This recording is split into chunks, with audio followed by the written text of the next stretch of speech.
Installe-toi dans ton lit confortablement. Nous allons raconter des fables. Aujourd'hui, nous allons choisir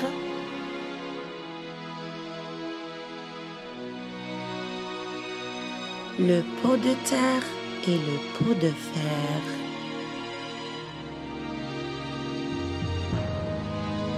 Un pot de fer vivait chez une grand-mère dans une confortable chaumière.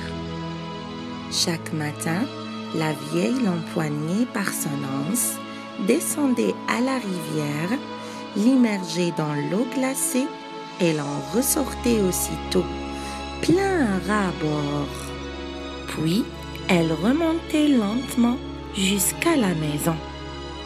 Elle le rapportait à la cuisine, le penchait au-dessus de son gobelet. Il laissait couler quelques gouttes, puis elle le reposait sur la table de bois où il passait le reste de sa journée, à attendre que sa maîtresse eût à nouveau la gorge sèche. « J'en ai assez de cette existence monotone », se plaignait-il. « Un bon pot comme moi, si fiable, si résistant, ne devrais-je pas servir à autre chose qu'à satisfaire les rares soifs d'une vieille dame avec une boisson fade et insipide? Je voudrais tant être un pot de grand restaurant ou maître pot dans un hôtel luxueux.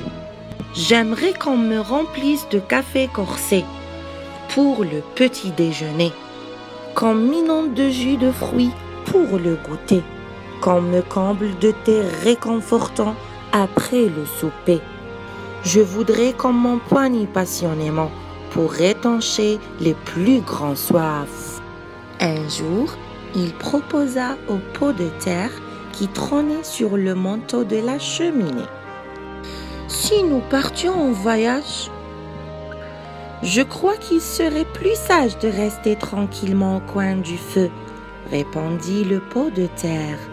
« Regarde-moi, je m'effrite au moindre frôlement, mais vous, qui avez la peau si dure, rien ne vous retient. »« Je ne saurais partir sans vous, mon frère, » insista le pot de fer. « Accompagnez-moi, je marcherai à vos côtés et vous protégerai. » Rassuré, le pot de terre se laissa persuader. Ils prirent la route joyeusement, bien serrés l'un contre l'autre. Mais à chacun de leurs mouvements, la peau rigide du pot de fer se frottait à celle plus fragile de son protégé, si bien qu'après quelques pas, le pot de terre se retrouva en poussière au milieu du chemin de terre. La morale retenue de cette fable: ne nous associons qu'avec nos égaux. N'oubliez pas d'abonner la chaîne pour voir d'autres fables.